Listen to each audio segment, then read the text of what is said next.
யோக ஞான சித்தர் ஓம் ஸ்ரீ ராஜயோக குரு சரணம். எல்லாரிடத்திலும் இறைவனர்கள் எல்லாருக்கிட்டையும் ஒரு சக்தி இருக்குது. இந்த சக்தி தான் யோக சக்தின்னு சொல்கிறோம். அதே தான் ஆத்ம சக்தி, குண்டலினி சக்தி அப்படிலாம் பல பேர் நாம் கொண்டு அழைக்கப்படுகிறது.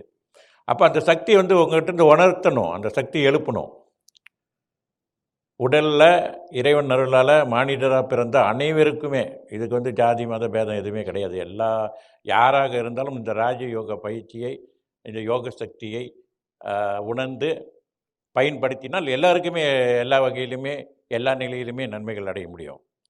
அந்த வகையில் இந்த சக்தி ஒரு மிக மிக ஒரு உன்னதமான ஒரு நிலையிலிருந்து செயல்படும். ஆக அந்த சக்தியை உணர்த்தணும். அதுதான் ஒன்று ரொம்ப முக்கியமான ஒரு விஷயம். அது ஒரு குருவினால தான் அதை உணர்த்த முடியும்.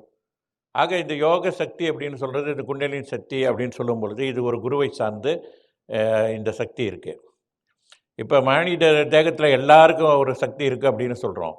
அப்போ ஒரு குருக்கிட்ட போகும்போது ஒரு குரு ஒரு மாதிரி சிகிச்சைகள் வழங்குவாங்க, ஒரு மாதிரியான விஷயங்களை பகிர்ந்து கொள்வார்கள். அப்போ அவர்களிடத்தில் என்ன மாதிரி நிலைகள் இருக்குதோ, என்ன நிலையை அவர் உணர்ந்திருக்கின்றார்களோ அந்த பயிற்சியின் மூலமாக, அந்த தியானத்தின் மூலமாகவோ அல்ல இறை வழிபாட்டு மூலியமாகவோ, அதுதான் அவர் போகிறவர்களுக்கும் அது கிடைக்கும். அதுக்காக சக்தி வேறுபடுகிறது. ஒரு குருக்கிட்ட போகும்போது அதே குண்டலினி சக்தி, அதே ஆத்ம சக்தி வேறு விதமாக அவர்கள் எப்படி உணர்ந்தார்களோ அந்த உணர்வுக்கு ஏற்றாப்புல அவர்கள் உணர்ந்தது போலவே நீங்களும் உணரக்கூடிய நிலையை உருவாக்குது. யோக ஞான சித்தர் ஓம் ஸ்ரீ ராஜயோக குரு சரணம்.